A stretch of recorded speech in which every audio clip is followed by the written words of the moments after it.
et perturber cycle normal ya cerveau ya mutu mutu akomi na perturbation ya mémoire akomi bilobela akomi mona batu eza kineti ba myome ba kyste ba inflammation pelvique tozana ba pathologie ebele tokoyi komona na ba échographie wana discernement ezate bokeluka tatali ki bokeluka batu wana mais au fond agent causal maladie touché la moto comme bien maladie cérébrale. Mais la différence ya awa bango baza limité. Donc bango baza juste pour na partie kaka ya hôpital do baza na partie ya parasitologie, hématologie na biochimie. Congolais azana souci au sa maison à sa musala valeur te. Azana intelligence au sa musala mais pour sa maison valeur bazana souci wana te.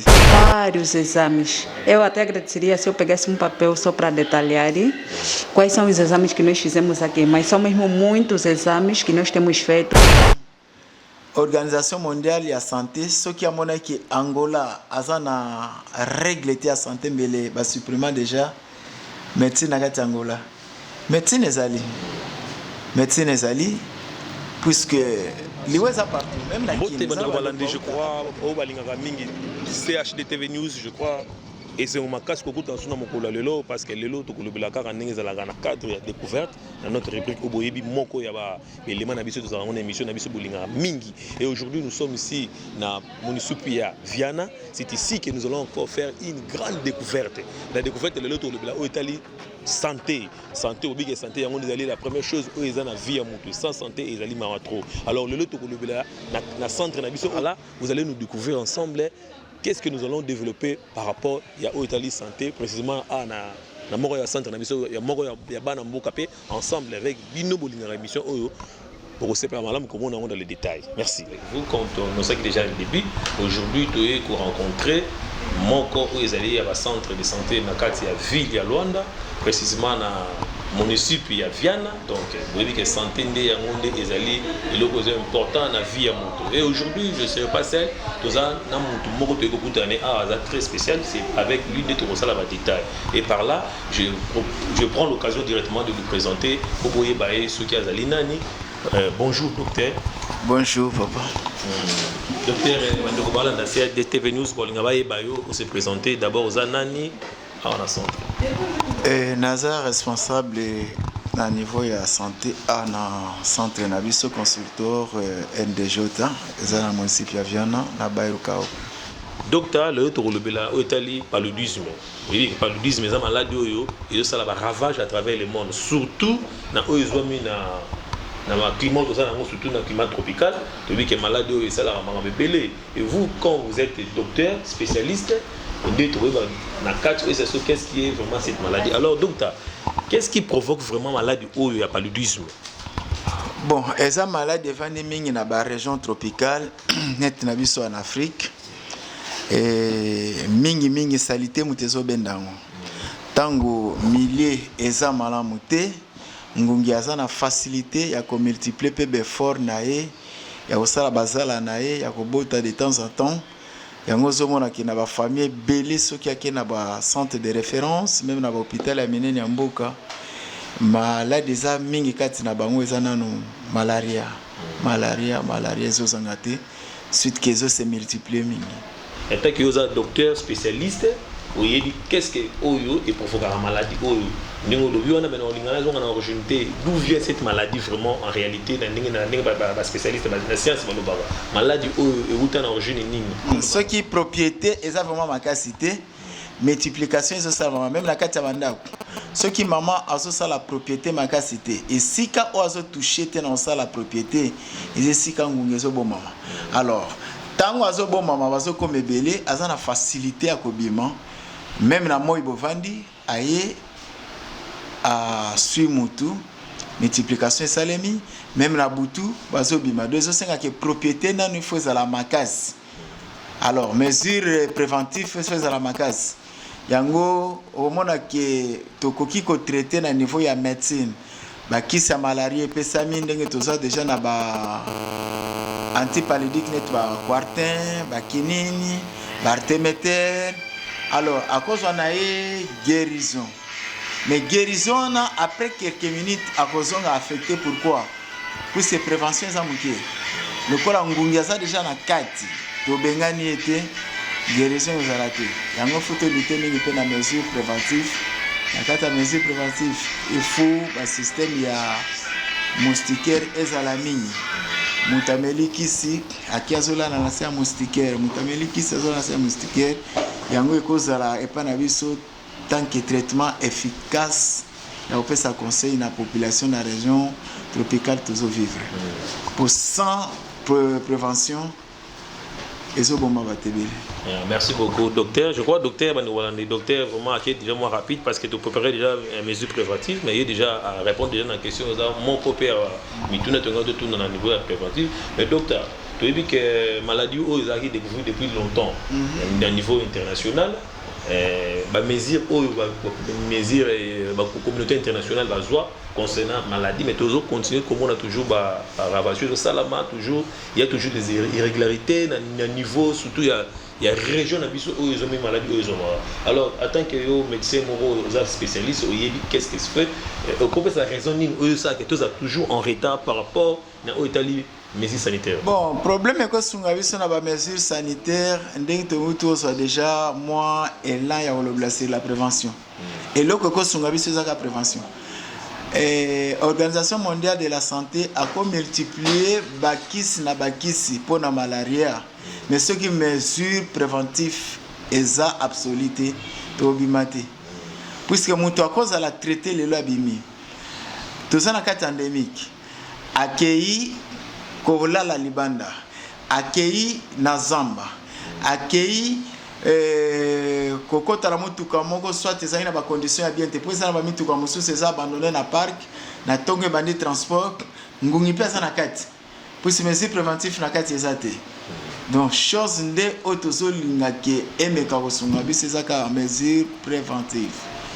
Pour les loba qui c'est ko bimala modèle et en médecine, dans la santé publique, il faut instaurer un système qui est le traitement le plus efficace pour la maladie, c'est la mesure préventive. Il faut que bon maman na se ya moustiquaire. Il faut toujours que la mesure ya ko se protéger souvent na Italie moustiquaire, où ils ont ligne des choses peut-être communauté internationale de la santé américaine ko là mais tout le monde n'a pas payé belé, au pays bazar va payer émergent, par exemple le Brésil, Inde, Indonésie, il y a le même climat que Bissau. Mais tout le monde a taux de mortalité dans la région, ils ont un peu. Nous avons besoin d'Afrique, surtout dans la zone Afrique. Alors on a évité. Là-bas, ils ont un peu avancé par rapport à la technique, il y a technologie ou quoi? Le système, il y a vaccin, à niveau, il y a des pays où ils ont déjà. Mais en Afrique, tout ça, on a noté. Ce qui est la prévention, il y a mesure, il y a un vaccin, il y a ceux qui sont sauvegardés. Mais sans cela, à 95%, il y a mortalité en Afrique. C'est causé pour la paludisme. Pour la condition de prévention, il y a un kémine. Mais qui est ce traitement est donc sur là, et là, c'est la prévention. Prévention sur le plan, il y a taux de mortalité, il y a le paludisme. Alors, surtout, autrement, dans l'Italie, nous avons la malaria, le paludisme. Quels sont les temps où et que ça a combattu à niveau à Koufa? Bon, merci papa. Et taux de mortalité pour le paludisme, et il y a négligence et côté de traitement. Et nous les Africains, tous en négligence. Moutako Banda. Avant atana ma colonie na centre de santé hôpital de référence azolinga ki fièvre bandana na nzoto le temps incubation temps ya production ça na kati organisme et pesi déjà allure ya marche ya cycle évolutif déjà malaya na kati nzoto tant déjà cycle évolutif ya malaya na kati nzoto na le temps ba fièvre bandi na ba temps morte o ya accumulé na ndako yango so mona ke Afrique tozo ku famine. Donc, tant qu'il y a un poste de saoudi ou poste de santé, ils sont en retard. Ils sont en retard. Ils sont en Mikolo, ils sont en Banamike. si j'ai un avis sur le lot, il y a la lutte contre le paludisme, ils ont maladie ravagiste, il y a maladie quotidiennement dans la communauté africaine, surtout dans la région tropicale. Oui, bah tu belle va faire la maladie suite à la négligence, mais le comité international de la santé a tout ça là tout pour que bah tu vas pour y avoir un biscuit douane. Alors nous avons si nous na docteur tout le monde va bien la maladie au lobby suite il y a négligence il y a temps pour qu'il pas de soins. Maintenant on va quels sont les symptômes? Les symptômes et ça là que mutu pour arriver dans l'état. Merci papa. Paludisme ça na symptômes belé. Et fièvre zangaraté, mutu passe zangaraté, malili même la moi bobo azo sentir déjà sensation malili makasi. Et ça na ba accumulation mosusu ce qui puisque manifestation mingi ça na type digestive. Mosusu peut comme on a ventre comme ballonné. Malaria ça déjà accumulé na kati nzoto nyoso passe.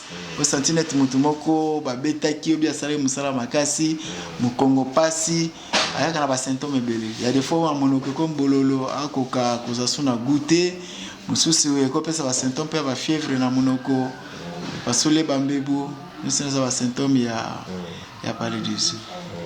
Docteur, tout le monde a beaucoup plus paludisme. Tu dis que le paludisme ils ont malaria, mais j'entends souvent les gens disent qu'il y a aussi une malaria, on va bien une malaria cérébrale. Donc il y a un peu, je crois, ils ont mon qu'on a quatre il y a paludisme. Alors moi on a une différence entre malaria autre, bien peut-être paludisme malaria normal, na malaria cérébrale. Merci papa. Moutou est vraiment très important pour la distinction à des symptômes manifestés dans moutou. Malaria continue dans autres moutou. Avant le système digestivité a traversé à qui touché au niveau du cerveau et perturbé cycle normal du cerveau et moutou.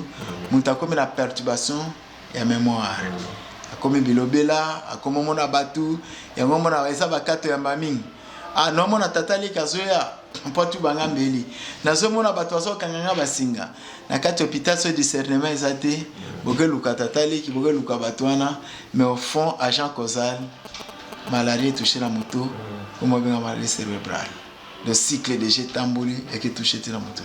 Donc si je comprends bien ils ont la malaria autre bien perdu normal ceux qui sont maltraités ils ont comment on a niveau comme cérébral il y a quoi quand ils sont maltraités amati qui touché le niveau du cerveau. Alors, dans le cas où ils ont la malaria cérébrale, est-ce qu'il y a aussi des préservatifs autres que ça qui nous peut à zone na bonne santé na peu mesure de la santé pour ça que nous peut à coup fatito perdre les ali.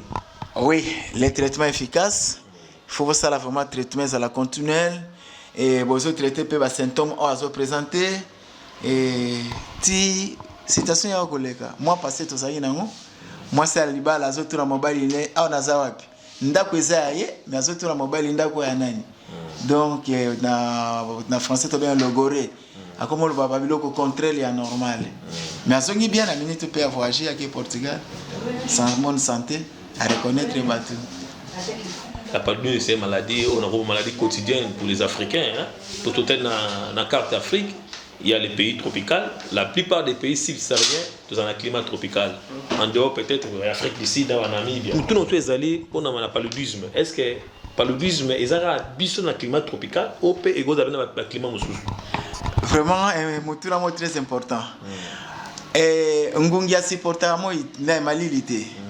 Ceux qui sont en Europe, ils vont passer la vie ici, mais ils vont traiter dose il y a paludisme. Pourquoi?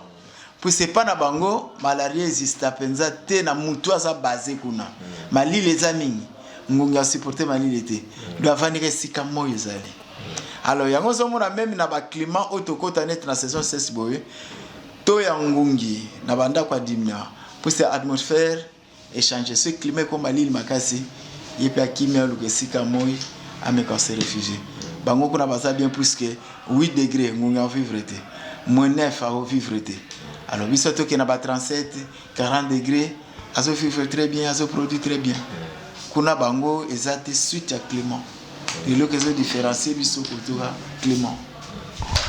Alors docteur, je crois au biais de différence à climat, les différencier biso katsuana, est-ce que docteur il y a des difficultés que les Européens au bas développer pour développer la technologie et la science va traiter maladie au paludisme par rapport à bandeko na biso balongwa beaucoup plus au balongwa awa peut-être à cause de la déjà tombé maladie mais sans le savoir et que se manifester en Europe.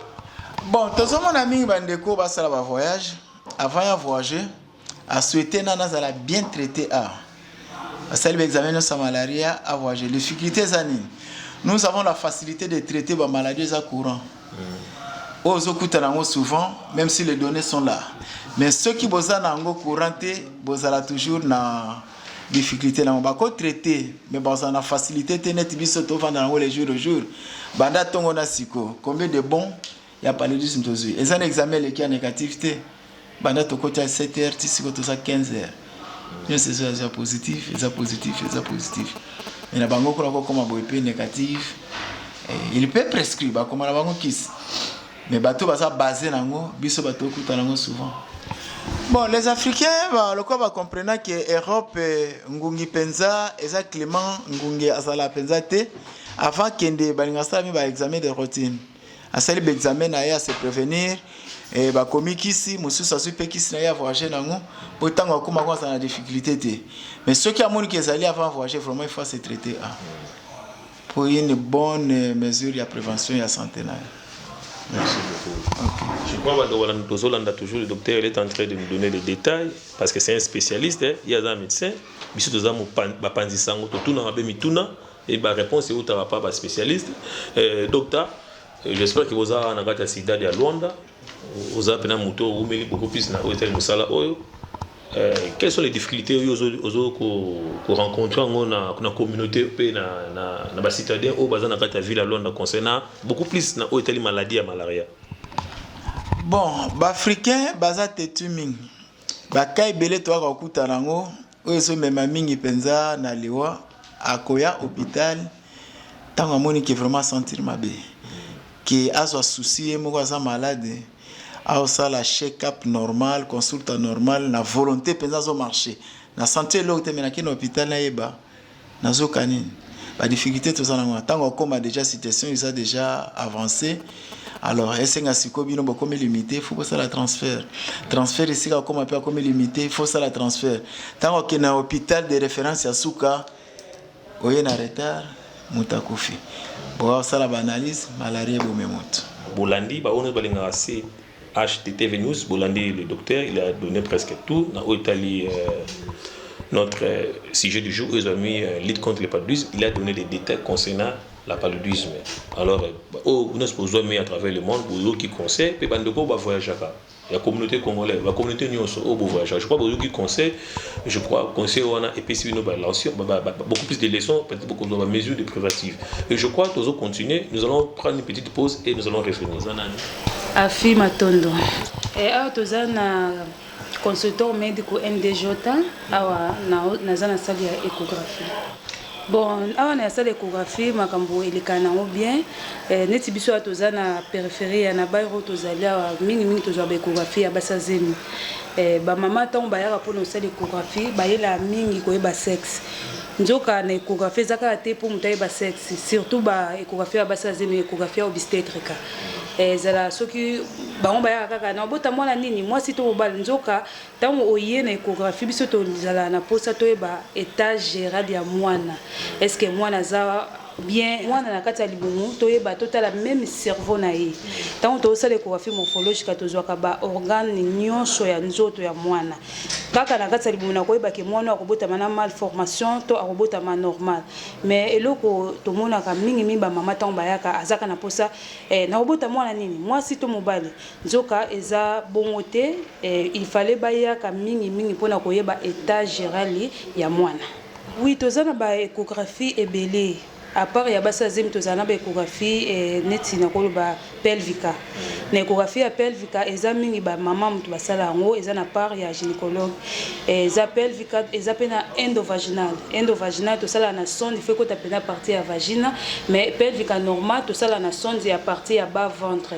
Wana nde facilité biso to ko mona ba maladie eza kineti ba myome ba kyste ba inflammation pelvica tozana ba pathologie ebele to ko mona na ba échographie wana to benga bango ba patient donc soki oye awa comme patient boso to toyebisa bango boyeli malamu ya mibale boyaka kaka te mpo boyeba sexe nini na obota. Il faut moto aya na likanisi ke nayeba mwana na nga na obota aza bien to aza na problème po sexe eza nango accessoire important mwana abotama na santé. Merci beaucoup. Okay. Eu sou a Luísa Matondo João, técnica do laboratório do NDJ. São vários exames. Eu até agradeceria se eu pegasse um papel só para detalhar quais são os exames que nós fizemos aqui, mas são mesmo muitos exames que nós temos feito, nas quais os exames são... Deixa só pegar o papel que é para ajudar a apresentar, são esses. Temos gotas P, hemoglobina, hematócrito, VS, ou seja, os exames de hematologia, os exames de bioquímica, os exames de... Temos exames de microbiologia, alguns exames de microbiologia, claro. E temos também exames de fezes, exame de urina e de enxudado vaginal, espermograma, entre outros exames que aqui não estão detalhados, mas na quais nós fizemos muitos exames. As dificuldades são... Tem outros pacientes que quando vêm fazer os exames, por exemplo, vários exames, mas há necessidade de pedirem novamente gota espessa fazendo... Deixa eu só mostrar para vocês, no dedo. Tá vendo? Mas sabendo que o mesmo sangue colhido aqui, podemos fazer com ele a mesma gota espessa, mas tem tendência de pedir, olha, técnico, me pica de novo daqui. Então, às vezes isso aqui tem complicado. Alguns, a dificuldade na veia, às vezes você tem que ter... O paciente tem que ter paciência para canalizar, então tem aqueles de reclamarem, e aí tem incomodado um pouquinho. Eu amo o meu trabalho. Eu amo tudo, não sei detalhar qual é a parte que eu mais gosto, mas eu amo, eu acho que é microscópio. Merci beaucoup. Obrigada. Muito obrigado. Obrigada eu. Eduardo Nzola Meso. Donde bomoni ngapena na kati ya laboratoire anaza pena technicien de labo. Awa na kati ya laboratoire eza partie ya hôpital oyo ezaki non epesaka diagnostic de certitude pour na problème ya ba malade. Oui, difficulté na laboratoire pa na biso eza mingi awa ndeki tozo travailler en Angola. Ba malade ebele bayebaka penza te temps d'arriver et puis ba condition oyo akoki ko salela ba examen. Donc ndeti abiso na laboratoire tozana ba examen mususu esengaka ke non faut osalango à jeju et puis mususu ezosenga ke okosala n'importe quelle heure. Alors iloko wana ba malade ba ko rapena ko comprendre ngote ata o expliquer mais il akosala toujours le contraire. Donc de grandes difficultés tozana ngo pena na partie laboratoire na côté ba malade yango wana. Oui, na sali na Congo na silisi na système Kimpese depuis 2012 et na eu chance ya kosala na sanatorio. Alors, ce qui est awa différence oyo ngana ko loba par rapport ya musala to sala na labo partir à Congo na awa différence na ngana notango makasi c'est parce que to kuta na rapé na ba étudiant ya awa ba yaka ko sala ba stage. Ce qui est na laboratoire to na plusieurs parties mais principalement to na 4 parties. To na partie à parasitologie, to na partie à hématologie, to na partie à biochimie et to na partie à bromatologie. Alors, un technicien de labo, oyo atangi na Congo, vraiment, bapesa kayi ba parti wana nyonso. Donc, ozana bromatologie, parasitologie, hématologie, na biochimie. Yango différence et ça la rakeno mutu oyo asali laboratoire na Congo, soki ayi awa na Angola, azana na droit ya ko travailler même na empresa oyo eza ya ba cimenterie, azana droit ya ko sala na empresa ndeti ba epal ndeto benga régie des eaux, akosala na OCC. Mais la différence ya awa bango baza limité. Donc bango baza juste pour na partie kaka ya hôpital do baza na partie ya parasitologie, hématologie na biochimie. Donc différence makasi yango wana. Alors différence mususu na ko noter ezanini. Côté pratique, biso na labo na Congo titango obandi première année na yo. Obandi déjà stage. Puisque laboratoire c'est vraiment la pratique. Au bandit déjà stage dès les premières années na yo titan okosili saka okobano sala toujours ba stage mais différence oya awa mwana azana université azaka na droit ya stage soki akomi na suka. Alors yango wana ba difficulté ozomona na ba étudiants bazo travailler batangi a na Angola soki ba ina bakata laboratoire en tout cas baza pena ba difficulté ya makasi penza côté pratique, voire même éléments ou appareil de base ya biso microscope ni tozomona awa bayi bakapena ko détailler yango te puisque microscope ozomona eza na ba partie nango, mais mwana o atanga na Angola voire même que azana université azana difficulté même ya ko détailler microscope, donc ba différence penza ya yango wana pena tozana nango mingi. Merci beaucoup. C'est ça, tout ça vraiment na Congo pendant ça pena na formation pena ya makasi. Tout ça pena na formation pena makasi par rapport ya mboka a to kutani nango a na Angola. Alors pour tout na mukia sou les alliés na bandego bazana confiance beaucoup plus té ya okena ba centre na ya ba angolais o ya l'état par rapport à oyo peut-être ba médecin na bazana expérience té rose bandeko wana nini. Bon, problème est là qu'on a koloba ezaboye. Médecine, je pense que biso tout tangi médecine oyo. Laboratoire ndenge na lobby eza parti oyo ya hôpital epesaka ba diagnostic de certitude. Vraiment bandeko na ngai bokende. Puisque bisika wana pe awa na Angola atoza ebele. Ya pe na ba misusu ope batangi awa na Angola, mais par rapport nde ba lekaka pe na maboko na ba stage ba 5 mususu ba maîtriser pe biloko wana. Donc bozala na discrimination ti. Bokende pena bisika nyonso to wana oyo ozwameni batindeli yo osala consultant na yo kende. Puisque ape sona Nathalie batebele pe batangi na Congo awa basala ka pe na ba 5 na hôpital nango pe ya Angola. Puisque par rapport ya document na yo oyo oye nango soki ozana yo légal, en tout cas au travailler pena bisika wana pe. De ba bisika wana pe soki okei vraiment ndeko na ngai ko s'inquiéter puisque naza vraiment si que okokuta na kaka na moko kaka oyo vraiment ako orienter pe ako sala pe makamba bien. Merci beaucoup ndeko. OK, merci. Voilà, nous sommes de retour bandeko balandi CHD TV News, toujours sur le plateau un peu pour continuer où était l'émission d'Abisso. Donc aujourd'hui nous sommes en train de parler beaucoup de la santé et nous sommes précisément dans un centre de santé où ils ont mis la ville à Luanda, Mboka Angola. Et vous avez suivi comment notre docteur à Lobaki et vous avez suivi aussi des détails concernant la localisation de précisément et ici nous rentrons encore une fois de plus avec notre docteur pour tomber la deuxième partie émission d'Abisso beaucoup plus en général de l'hôpital. Encore une fois de plus docteur Zungi comment l'hôpital fonctionne ici précisément dans la ville de Luanda. Merci pour la parole. Na biso na ville à Luanda, ba hôpital à l'état ezebele. Alors ba privé pezali. Net atona kata privé na biso. To yamba ba kanyo sezoya. Alors, sauf que opération na ba privé eza autorisé té. Mais oezo ça la consultation générale, analyse générale, échographie, nyonso na to sala. Alors, tozo zwa oyo batu batindi na obiso mo pe to tindi to analyser ce qui te montre que ça ka to collaborer on a kati ya centre to élaborer so to montre que c'est une transférence to tindi transfert ba ke traiter on a bon hôpital de référence. Nous sommes arrivés ici, tout le monde qui n'a pas image. Il y a des cas où nous recevoir, il y a des cas où nous sommes comité comme un peu transféré mais tout le monde n'a pas image, net cas il y a la grossesse. Vous avez un cas de vaccin, juste pour éviter. Tout ce détail ici, vous avez quelle spécialisation au Boussala beaucoup plus aux habits. Bon, au un pamphlet, et ça Moussala, nous c'est ça manaka tandako. Échographie, planeament, vaccination, ECG, CPN, ce qui maman paye qui est à la première robot. Nous avons vraiment la capacité à faire l'accouchement sans problème. L'échographie, nous avons tout ça là, sans problème.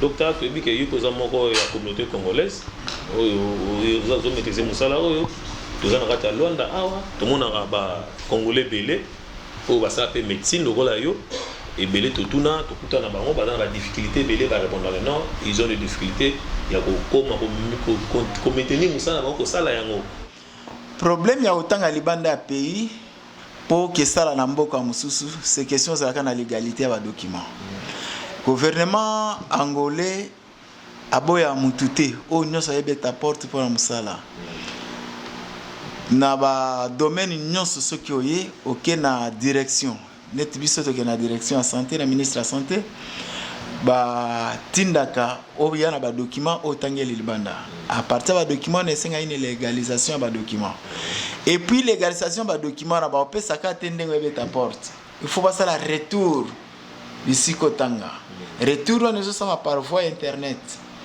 bango kuna pe passer la retour par voie ya email wana ce qui va montrer que réellement Jean attend na école ou va confirmer net université de Kinshasa c'est où va confirmer va benga yo OK no défendre thèse na yo et puis va peso ba norme ndeni no kozwa équivalence ya bêtise fait ailleurs alors difficulté za makasi na ba ndeko na biso ba ko kosala na Angola te ce qui réellement tangate pe ayena ba document en jour te ba pese ACT pour ces autres mutu faut voir baba pesa mutu sala et pas nani même en Europe les lo soki na document diplôme North Afrique jamais ba ko tsoka ke no munganga yo bana musala ba ko pesa yo ba norme ba compris na ba norme au sali ba formation kuna ba su deuxième papier na bango ya na ba document na yo ba pesa access Angola boya mutu te difficulté za na mutu oyo azo bate sikani na okota.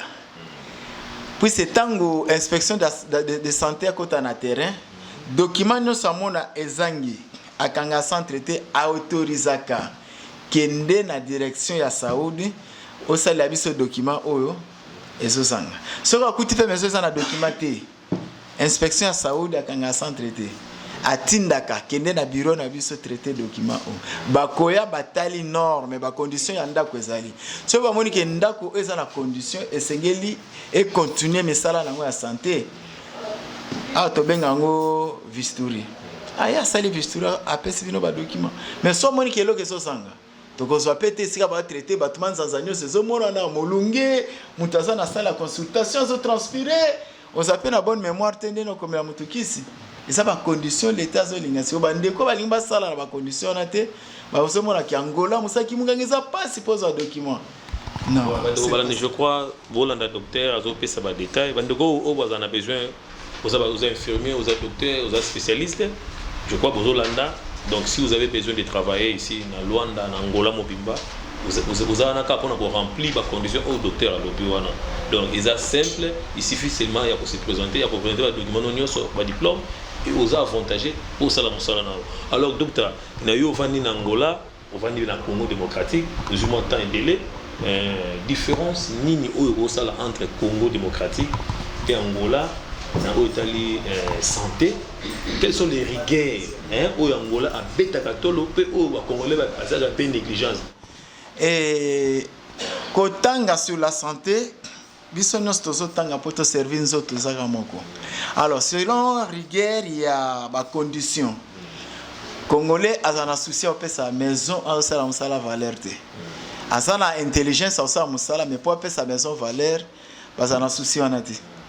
Et quand tu parles de congolais l'état tout congolais ou est individu. Non, on peut aussi parler de la laïcité, il y a gouvernement. Voilà. Puis c'est les choses de pharmacie, on va bien en Angola, la pharmacie, on va bien en Congo. Au moins, il y a une différence, il y a ma casse. La condition où la pharmacie, même si c'est dans ma loïka, au moins, on a une pharmacie dans la cidade. Mais ce qui est en Congo, c'est le contraire. Beaucoup d'un centre médical, on a bien une polyclinique, et ça a des conditions propres, bien. Mususu balakisa na ba interview mususu okuta ma télé changer couleur et ça même couvrir na bana si longtemps na ba condition Angola balingi mutu sika zo kepesa nzoto ça na ba condition appropriée au côté na maison solezate au côté na maison ba minga baza bien vêtu na ba uniforme bien ya mutu zolinga. Alors docteur to question na angle mususu est très important to moni ba te belé ba vendre na Congo population congolaise même au bazan Angola awa soka beli au monde bazan toujours d'habitude il y a au Kenya na ba centre au taika congolais azali pour na bango ba non ba santé en Angola au Italie santé vraiment Angola a avancé mais tout le monde en Angola a ba infrastructure sur que ba centre médical Angola ba bloc qui toko ba pareil ezali mais ba congolais bazan toujours na méfiance non a oligano ke na centre munene ya l'état de Angola te a préféré aya quand pas na bino bando réseau au congolais ba centre au congolais ali malgré que ça moké côté on a yo ko bani et batu o baza na kati Angola baza bazo bati babata mayele batangi santé pe bandeko nyonso bazali babika a bazo avi a problème ça bandeko na biso eza difficulté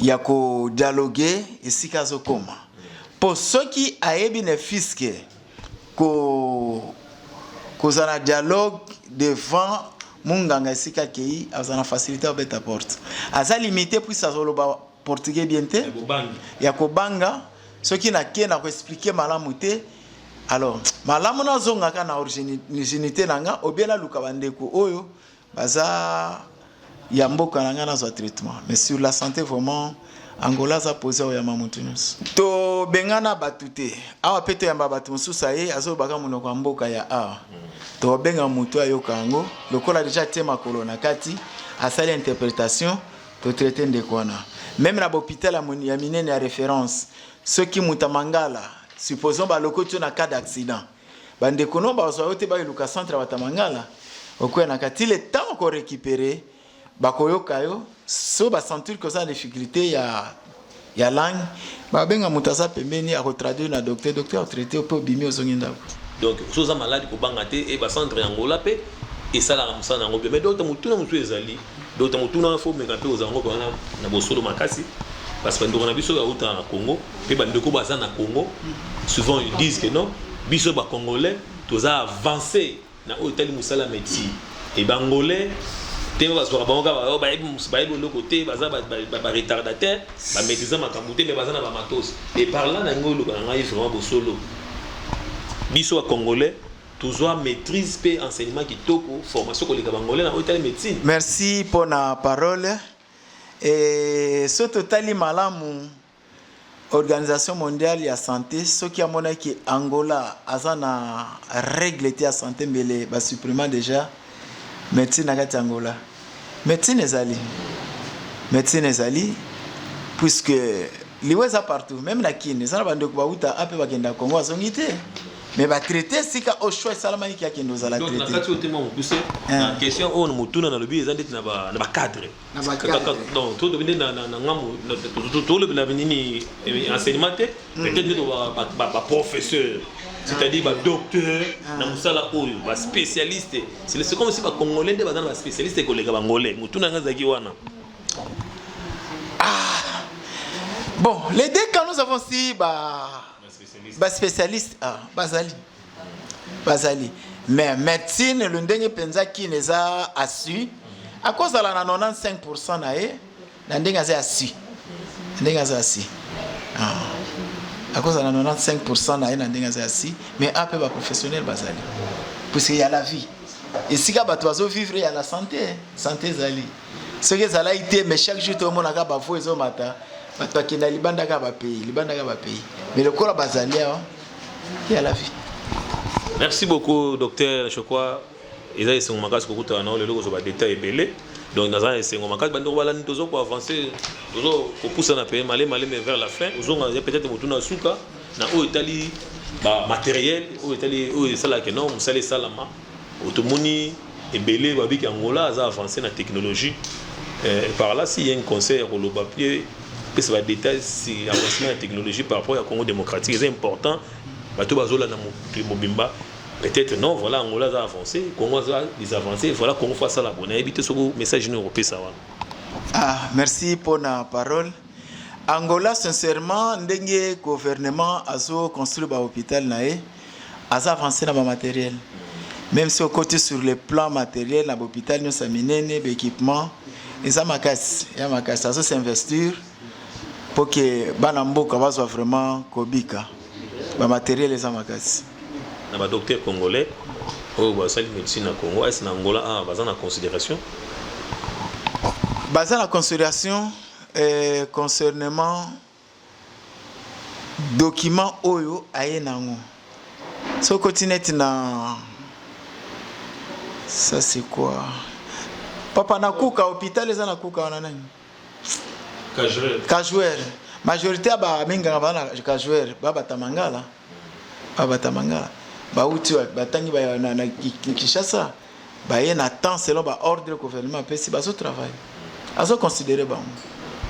Merci beaucoup Donc, je crois que l'émission est avancée vers la fin. Le docteur a passé parce que tout le monde le docteur a répondu. Donc, non, Congolais, si vous avez besoin de travailler en Angola, il faut remplir en général, il faut remplir les conditions. Si vous avez les conditions normales, vous avez des documents au travail. Merci. Et monsieur Zamala Momingi pour activer, puisque vous avez changé la mentalité na Oazoyoka, pe Oazomona. Et tant que vous avez biloko aboye, Lingamini qui a affronté, ah non, na keno beb sa ba transport ou qui ne bambo comme sous ba traitement. Alors ben monsieur c'est très important, mutuno sokota na direction YouTube kakuta nango et kosungaye que non, on a na ignorance et c'est qu'il a changé ma mentalité nanga.